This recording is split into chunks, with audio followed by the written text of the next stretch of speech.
중학교 시절에 같은 반 친구 한 명이 기독교에 대한 질문을 저에게 했습니다. 본인이 이제 불교 신자였고 이제 기독교인인 저에게 아마도 이제 불교와 기독교를 비교하면서 이런 질문을 했어요.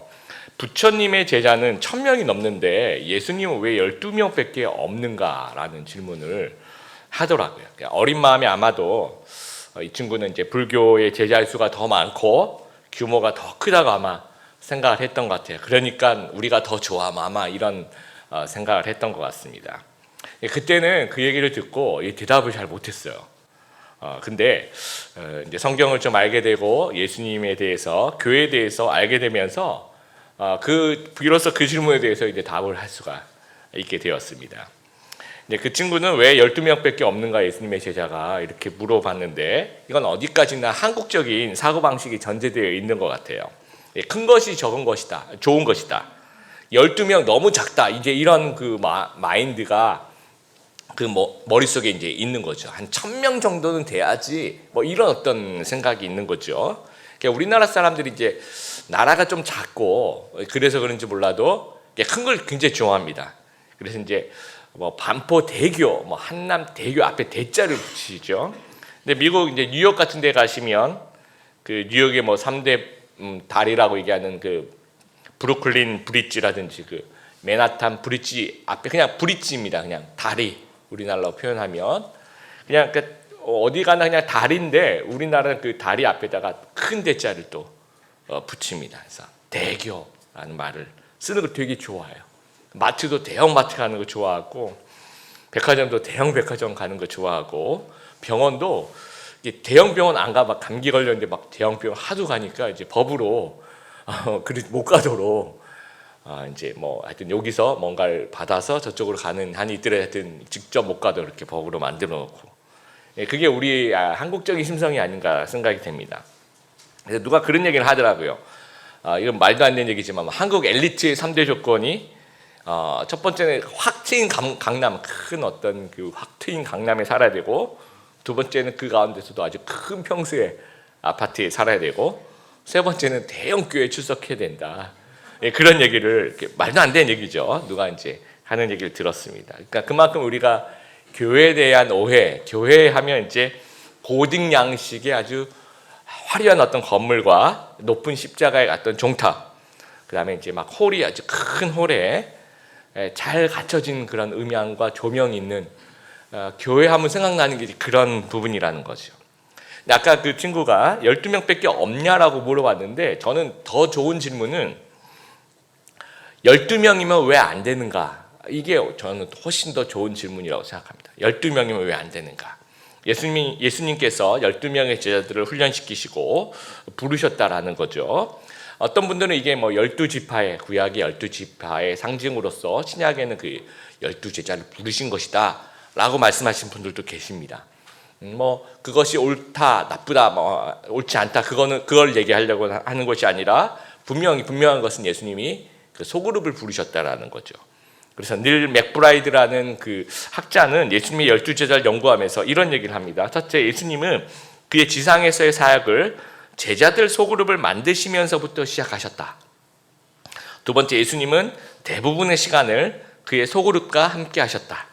세 번째, 예수님은 소그룹을 가르치시고 소그룹을 가르침과 영적인 지식과 태도와 행동의 장으로서 사용하셨다. 그리고 마지막으로 소그룹은 예수님의 리더십 훈련의 방법이었다라는 겁니다. 그러니까 예수님은 일부러 처음부터 어떤 의도를 가지고 소그룹을 모으셨다라는 거예요. 그러니까 성경에서 소그룹이 의미하는 바를 좀 우리가 좀 살펴봤으면 좋겠고, 또 우리들의 소그룹, 우리 드림의 교회 소그룹을 좀 한번 생각해 봤으면 좋겠고, 교회의 본질이 무엇인가, 결국은 교회의 본질에 대해서 좀 같이 한번 생각해 보았으면 좋겠습니다. 첫 번째, 소그룹은 그 자체가 이미 교회라는 겁니다. 구약 성경에 보면 출애굽기 18장에 보면 출애굽한 그 이스라엘 백성들의 조직이 나와요. 장인 이드로가 이렇게 조언을 하죠. 제일 이제 큰 덩어리가 이제 천부장, 1000명 중에 한 명을 세워서 그 1000명 단위. 그 다음 단위가 뭡니까? 백부장, 그렇죠? 100명 단위. 그 다음 단위는 50부장입니다. 50단위. 그 다음에 마지막 단위가 10부장이에요. 10부장. 그러면 그 출애굽기 18장이면 아주 그 어떤 이스라엘 백성의 초기죠, 그렇죠? 그 구약 공동체가 초기부터 마지막 그 10부장까지 있었으니까 10명이 모인 소그룹으로 이루어진 공동체였다라는 거예요. 구약 공동체 자체가. 그리고 사도행전 5장 42절로 가면 우리 주일 설교 노트에 사도행전 5장 42절에 나와 있는데요. 같이 한번 읽어보겠습니다. 시작. 그들이 날마다 성전에 있든지 집에 있든지 예수는 그리스도라고 가르치기와 전도하기를 그치지 아니하니라. 날마다 성전에 있든지 집에 있든지 이 표현이 사도행전에 굉장히 많이 나와요. 성전에서, 집에서. 뭐를 의미하냐면 성전에서의 모임은 이제 대그룹을 얘기하는 거죠. 성전에서 아마 대그룹이 모여서 같이 예배 드렸을 것 같아요. 그리고 집에 모였다라고 하는 것은 이제 소그룹이라는 거죠. 그 집에 모일 수 있는 사람들은 뭐 몇천 명씩 못 모이죠, 그렇죠? 단위가 아주 작은 단위, 소그룹이. 그러니까 대그룹 예배와 소그룹 모임이 함께 공존하면서 기독교 공동체 형성해 갔다라는 거예요. 다르게 말하면 교회, 그러니까 대그룹과 관계를 맺지 않는 소그룹도 없었고 소그룹 모임이 없는 대그룹 예배 공동체도 없었다라는 얘기입니다. 그리고 성경에서는요, 소그룹이란 단어 자체를 쓰지는 않아요. 대신에 뭘 쓰냐?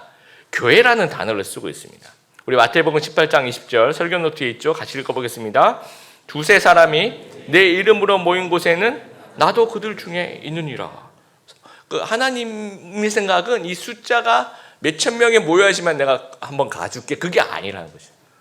기독교는 이 숫자의 종교가 아니라 두세 명이 내 이름으로 모인 곳에 하나님이 함께하는 그런 종교라는 거예요. 그래서 오늘 읽었던 본문에 보면 이 교회라는 단어, 다시 이제 고린도전서 16장 19절로 다시 돌아가 볼게요. 앞에 나와 있는 여러분 그 말씀을 보시면 교회라는 단어가 두 번 나오죠, 그렇죠? 처음에는 아시아의 교회들이 이렇게 얘기를 하고 그 뒷부분에 그 집에 있는 교회가라고 얘기를 하죠. 여기에 쓰인 헬라어가 에클레시아라는 모임이라는 말입니다. 에클레시아라는 말이 교회인데 그 집에 있는 우리가 이제 아시아의 교회들 그건 이해가 돼요. 아시아의 교회들이 있으니까. 그런데 아굴라와 브리스가 부부죠. 아굴라 브리스가의 그 집에 있는 소그룹이 이렇게 얘기해야 될 것 같아요. 그 집에 이제 소그룹이 모였으니까. 그런데 성경에서는 소그룹이라는 단어를 쓰지 않습니다. 그 집에 모인 소그룹을 모였겠죠. 형태가. 소그룹 모인 형태 이것도 교회라는 거예요. 그래서 고린도 교회는 아마도 20-30개의 가정교회로 구성된 그리고 때에 따라서 이렇게 다 같이 대그룹을 한번 모이기도 하고 그런 교회였을 것이다 라고 생각합니다. 그리고 이런 단어, 이런 표현이 되게 많이 나옵니다. 골로새서 4장 15절 한번 볼게요. 라우디게아 같이 읽어보겠습니다. 시작. 라우디게아에 있는 형제들과 눈바와 그 여자의 집에 있는 교회에 문안하고 이것도 눈바와 그 집에 있는 소그룹 원들에게 문안 이렇게 얘기를 하지 않습니다. 한데 두세 사람이 내 이름으로 모인 곳은 다 하나님의 교회로 에클레시아라고 이야기하고 있다라는 거죠. 그러니까 소그룹은 자체가 이미 교회라고 얘기하고 있다라는 거예요. 중국이 1949년 공산화가 되면서 그 전에 이제 아주 많은 그 외국 선교사님들이 이제 중국이 이제 땅이 넓다 보니까 외국 선교사님들도 이제 굉장히 많이 들어가서 사역을 하고 계셨는데 어떤 기록에는 6천 명이라 그러고 어떤 기록에는 8천 명 정도라고 해요. 그러니까 조금 6천 명이라고 우리가 가정해 본다면 그 1949년 이후부터 이제 공산화가 시작이 되면서 이 외국 선교사들 다 추방시켜 버립니다. 그래서 그 사역하고 계시던 이제 뭐 교회 목사님들, 선교사님들이죠. 거의 6천 명, 8천 명이 전부 다 추방이 됩니다. 그리고 교회 지도자들, 그러니까 국내, 그러니까 중국인이지만 교회 지도자들도 이제 다 수감이 돼요. 감옥에다 가는 거죠. 그래서 이제 기독교를 말살하려고 했던 거예요. 근데 그 당시에 이제 70만 명의 그 중국 크리스천들이 있었는데 이 핍박과 박해 가운데서 이제 어디로 이제 들어갔냐면 이제 지하로 이제 가정교회로 소그룹으로 흩어진 거예요. 이제 목사님도 안 계시고 그렇죠. 교회 지도자 장로님 뭐 안수집사 다 안 계시 다 감옥에 갔으니까. 그러니까 이제 늘 모이던 대로 가정에서 모이는 대로 이미 이제 있던 그 소그룹끼리 그 가정으로 이제 흩어지게 되는 거예요. 그러니까 표면적으로 보면 기독교가 없어진 것처럼 이렇게 보이는 거죠. 왜냐하면 교회 자체가 건물 자체도 없고 무슨 모임 자체가 없으니까, 회중 자체가 없으니까. 그리고 이제 몇십 년이 흘러갔습니다. 그러면 우리 생각에 이게 70만 명이 몇십 년이 공산화되어서 예배도 제대로 못 드리고 하니까 거의 뭐 없어졌거나 아니면 뭐 10분의 1로 줄어들어서 7만 명 또는 7천 명으로 100분의 1로 줄어들었을 거라고 생각하는데, 몇십 년 후에 다시 한번 이제 그 박해가 좀 이제 없어지면서 교회 모임이 다시 이제 표면적으로 시작이 되니까 이 기독교 인구가 나중에 이제 그 교회에 나오시는 분들 숫자를 다 세 보니까 7천만 명이 되어버려요. 그러니까 몇십 년 동안 이게 100배로 성장한 거예요. 이게 뭐냐면 우리가 생각할 때는 교회가 없으니까 교회가 이게 이제 그 회중들이 점점 줄어들 거라고 생각했지만 교회가 없어진 게 아니었다는 거죠. 이 소그룹 자체가 이미 교회 역할을 하고 있었던 거예요. 그리고 이 전체 대그룹 모임은 정부에서 못하게 해가지고 못했지만 소그룹에서 이미 그 교회의 모습이기 때문에 두세 사람이 있는 곳에 나도 그들 중에 있겠다라고 하나님께서 말씀하셨고, 그 아굴라와 브리스가와 그 집에 있는 소그룹이 아니라 교회라는 거예요, 이 자체가. 그러니까 교회로서의 모습으로 사역을 했다라는 거예요. 모여서 예배드리고, 모여서 성경 공부하고, 모여서 기도하고 하면서 점점 복음 전하고, 그러면서 교회가 이제 점점 성장했더라는 거예요. 2018년 몇 년 전이죠. 벌써 2년 전입니다. 1월 달에 중국이 다시 한번 이 새로운 종교법이 이제 실시가 되었어요. 그래서 그 옛날에 그 공산화 되었던 그 1949년까지는 아니더라도 점점 이제 이렇게 기독교를 박해한다고 해야 될까요? 그래서 이제 베이징에서 가장 많이 모이는 뭐 이런 그런 교회들, 그런 교회들을 이제 뭐 공안들이 이제 급습을 해서 교회 자체를 폐쇄시켜 버립니다. 이게 한두 번 일어난 일이 아니라 2018년 이후에 지금 선교사님들 계속 추방당하고 계시고요. 교회가 계속 문을 닫고 있어요. 그러니까 이게 점점 앞으로 더 심해지지 않을까 지금 그렇게 생각이 됩니다. 그러면서 다시 그 지금 한 60년, 70년 전의 모습으로 중국 교회가 이제 다시 소그룹별로 흩어지기 시작해요. 그래서 이제 모일 데가 없으니까 이제 공원 같은데 이제 같이 소그룹원들끼리 같이 모여서 이제 지도자도 다 이제 없고, 그러니까 요즘엔 그래도 스마트폰이 있지 않습니까? 스마트폰으로 이제 그 말씀을 같이 읽으면서 자기들끼리 찬양도 드리고, 이게 진짜 길거리에서 그런 일들이 지금 일어나고 있는 거죠. 저는 이 중국 공산당이 아무리 그 교회를 박해한다고 하더라도 중국 교회 그 소그룹이 건재한다면 중국 기독교는 정말 저는 없어지지 않을 거라 생각해요. 오히려 더 굳건해지고 더 순수해지고 더 하나님 보시기에 그 때가 빠졌다고 해야 될까요? 그 어떤 군살이 빠져 있는 정말 그 깨어 있는 그런 기독교를 거듭나지 않을까, 그렇게 생각을 합니다.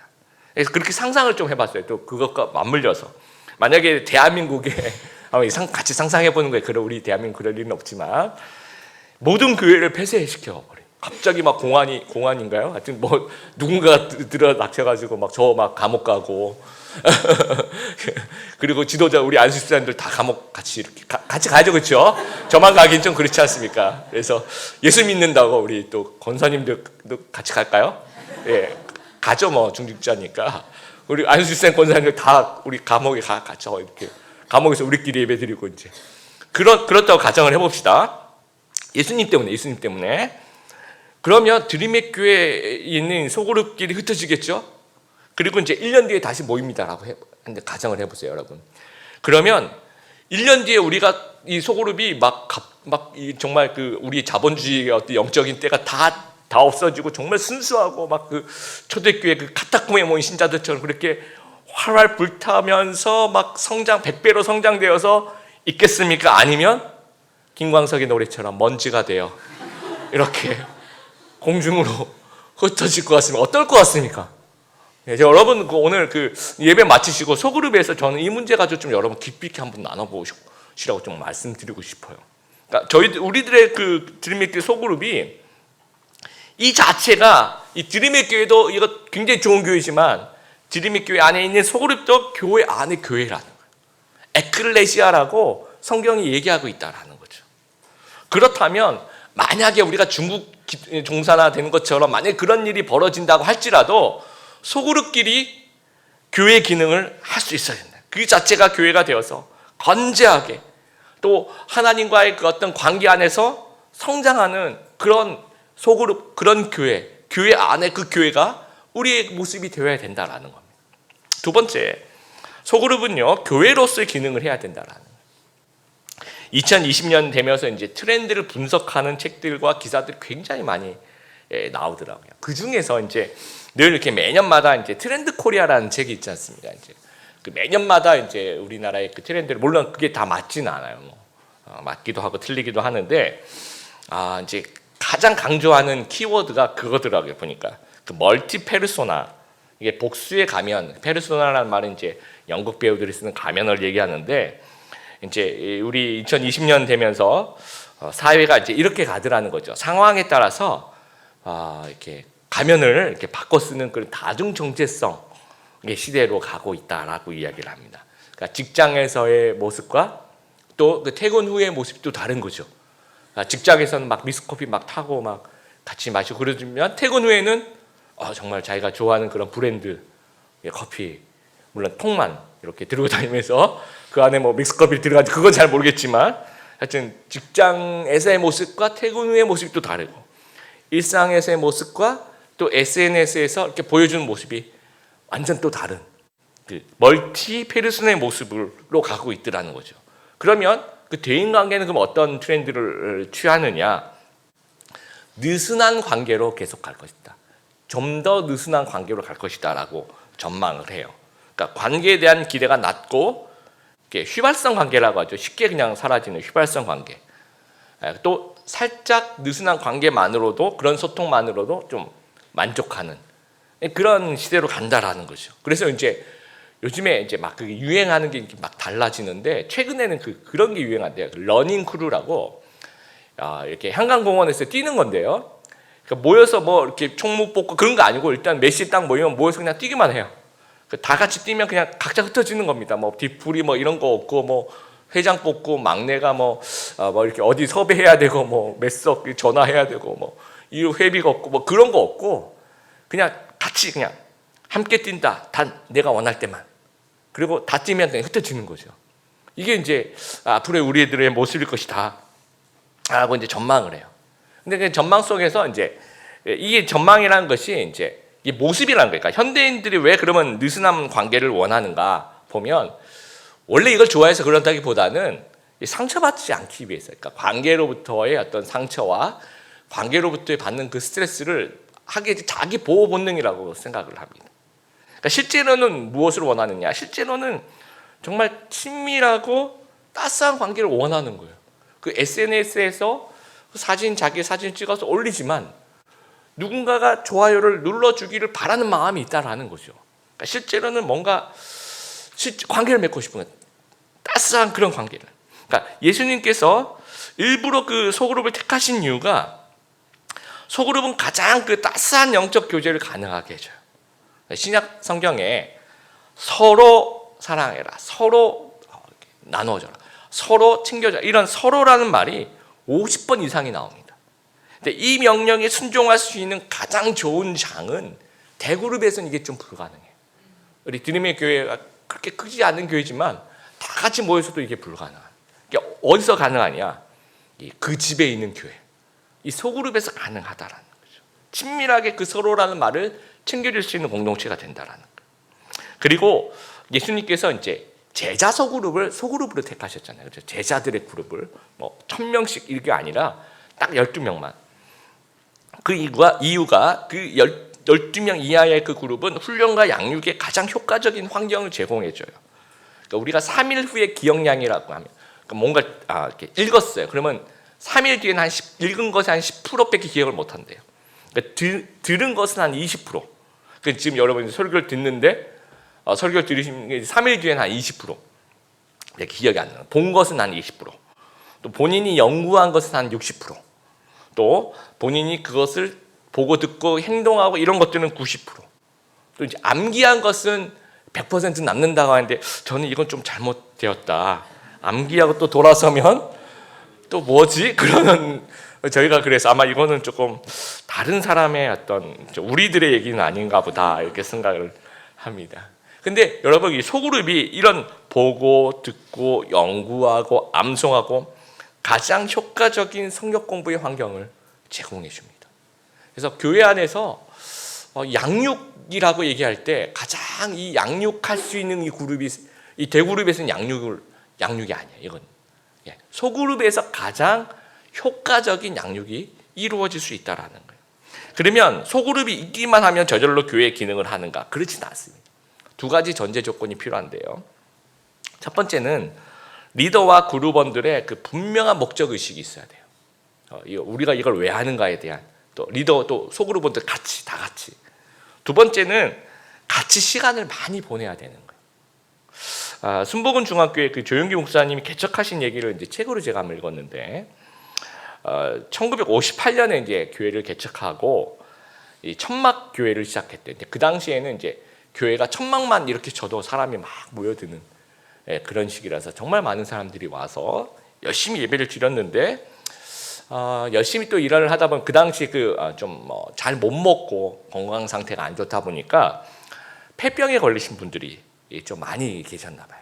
그래서 폐병으로 한 10여 년 정도를 거의 집에서 누워 있을 수밖에 없대요. 힘이 없어가지고 주일날 겨우 예배 드리고 나머지는 이렇게 누워 있으니까 너무 답답하더라고요. 막 하나님 일을 하고 싶은데, 그래서 누워서 할 수 있는 일은 없으니까 성경책을 이제 누워서 이제 읽는데, 우리가 이제 아까 쭉 읽었던 그런 구절을 읽었던 거예요. 베드로가 설교 후에 3,000명이 회심하고 이런 얘기들. 근데 목사님들은 이제 이 직업병이라는 게 있으니까 꼭 그래. 저도 이제 어느 장소에 가면 커피숍이라든지 어느 장소에 가면 꼭 이렇게 둘러보면서 여기 몇 명 앉을 수 있을까? 여기 월세는 얼마나? 꼭 이건 병이에요, 병. 그러니까 꼭 괜히 물어보고 싶고 그렇습니다. 예, 그래서 아마 이분도 아마 그랬던 것 같아요. 그래서 베드로가 설교 후에 3,000명이 모였다 그러면 이제 직업병이 발생하는 거죠. 3,000명을 어떻게 수용했을까? 3,000명이 모이는 공간이 어디에 있었을까? 그 이후에 신방을 어떻게 했고, 하여튼 이런 생각을 자꾸 하게 된 거예요. 그래서 사도행전과 서신서를 계속 읽다 보니까 아까 얘기했던 거, 성전에서 모이고 집에서 모이고, 그러니까 그리고 이제 서신서를 계속 읽어보니까 그 집에 있는 교회가 계속 그 얘기를 하는 거예요. 그래서 이거구나. 내가 왜 이 생각을 못했을까? 하면서 이제 여자 집사람들 좀 아주 열심히 있는 여자 집사람들을 이렇게 모집을 한 겁니다. 그래서 아주 분명한 목적 의식을 그 집사님한테 드려요. 집사님, 제가 해야 되는데 도저히 제가 지금 폐병으로 일어나 앉아 있을 수가 없으니까 제가 이제 일주일에 한 번씩 우리 집사님들한테 이 성경 말씀 가르쳐 드릴게요. 그거 가지고 제 대신 당신들이 목사님이라 생각하고 그룹을 맡아서 열심을 좀 다해서 그룹을 잘 보살펴 주십시오 하고 부탁을 하게 된 거예요. 그래서 이제 그때는 구역이라고 얘기해요. 구역 모임이라는 것이 거기서 생겨난 거죠. 그래서 이 여집사님들이 내가 소그룹 한다 이런 느낌이 아니라 내가 우리 목사님 대신에 내가 이 10명을 목회를 한다라는 그런 마음으로 분명한 소명 의식을 가지고 아주 열심히로. 그래서 그 옛날에 순복음의 구역은 정말 열심이었어요. 그래서 강력한 구역 조직을 형성하면서 이 교회 성장에 큰 역할. 그래서 그 구역이 이제 남미로 가요. 남미로 가서 남미에서 이 셀이라는 이름으로 이제 해서 다시 우리나라 역수출이 되어서 G12라든지 D12라든지 셀 두 날개로 날아오르는 그런 모든 것들이 지금 이제 우리가 이제 남미에서 온 그런 책들 번역하고 미국에서 온 책들 번역하는데 실제로는 그 구역에서 이제 수출된 것이 이제 역수출된 거라는 거죠. 그런 어떤 분명한 목적 의식과 시간을 투자하면요 반드시 열매를 맺힙니다. 제가 교회에서 이제 모태신앙으로 자라나서 교회에서도 소그룹 얼마나 많이 해봤겠어요. 근데 그런 어떤 교회에서 그냥 모임이었어요. 그냥 모였다가 그냥 집에 가는 그냥 프로그램 중에 하나라고 생각했지 내가 이걸 왜 해야 될지 전혀 모르고 있는 상황에서 대학을 들어가서 이제 CCC라는 대학교 선교단체를 하면서 1년 내내 이제 그런 걸 배운 것 같아요. 분명한 목적 없이. 이게 예수님의 소그룹이 또 이 소그룹을 통해서 또 다른 제자를 낳고 또 다른 제자를 낳고, 그러면서 이게 정말 지상명령 성취하는 이런 도구로서 하나님께 쓰임받는 그 소그룹에 대한 교육을 1년 내내 받은 거예요. 그래서 제가 2학년이 되면서 이제 순장이 된 거예요. 소그룹 리더가 되면서 1년 동안 교육을 너무 잘 받은 것 같아요. 그래서 정말 되게 그때는 또 열정도 있고, 그래서 이제 저한테 이제 3명인가 4명인가 주어지더라고요. 그래서 우린 정말 우리 소그룹 성경 공부를 열심히 하자. 근데 이제 막 2시간, 3시간 이렇게 해가지고 우리가 성경을 공부할 수가 너무 짧다. 그래서 일단은 저녁을 먹고 밤을 새자. 그래서 일단은 이렇게 수요일, 목요일, 예를 들어 수요일이라고 가정하면, 그 당시에는요, 이제 남자들이니까 남자들 이제 대학생쯤 되면 얘가 집에 들어오는지 안 들어오는지 부모님들이 별로 관심이 없었어요. 그러니까 사람만 있으면 크게 관여를 하지 않는 그런 시대였어요. 그래서 하여튼 요 날은 집에 못 들어온다, 집에 얘기를 해라. 그래서 이제 우리 집에 한 번, 뭐 얘네 집에 한 번 이렇게 학교에서 같은 학교니까 그 수업 다 마치고 저녁을 같이 먹는 거예요. 그래서 그 집으로 이동을 해요. 그러면 한 뭐 7, 8시 됩니다. 그러면 이제 들어가자마자 제일 먼저 우리는 발을 씻어야 돼요. 예수님이 제자들의 발을 왜 씻었는지 저는 이해할 수 있어요. 그 섬김의 의미도 있지만, 안 그러면 뭐 기절하죠. 이거 성경 공부 아니라 먼저 기절부터 하니까 일단 서로의 발을 알아서 씻으면서 이제 그 어떤 호흡하는 그런 권리를 확보한 후에, 그 다음에 이제 모여서 이제 나눔 붙이 시작하는데, 이 남자들 모여서 뭐 별 나눔 뭐 하겠나 싶은데, 굉장히 뭐 막 정말 그 뭐 소소한 이야기들부터 시작해서 부모님 얘기부터 뭐 할머니 얘기 꺼내면 거의 뭐 밤새 진짜 뭐 9시, 10시, 11시까지 막 계속 얘기해요.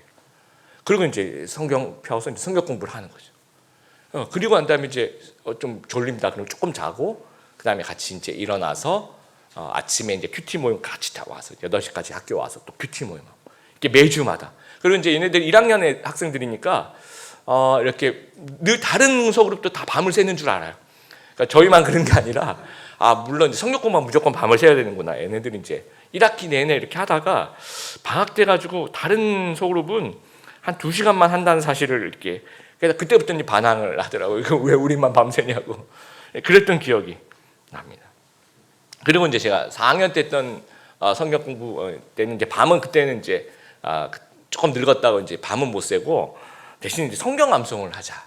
그래서 이제 일주일에 2구절씩 성경 암송을 저희 소그룹에서 하는데, 처음에 이제 2구절씩만 외우면 된다고 제가 꼬신 다음에, 그 다음 주에 그 전 거를 붙이는 거예요. 그래서 8주간 붙였습니다. 8주간을. 그럼 몇 개죠? 16개죠. 그 다음 주부터는 이제 16개가 이제 물론 이제 계속 반복이 되긴 하지만, 소그룹 성경 공부 시작할 때 성경 암송하면서 시작하는 거예요. 그러면 이제 3명이서 하면 얘가 16구절 외우고, 그 다음 사람이 또 16구절 외우고, 또 제가 외우고, 서로 점검하는 데만 30분에서 1시간이 걸려요. 그거를 시키만 하더라고요.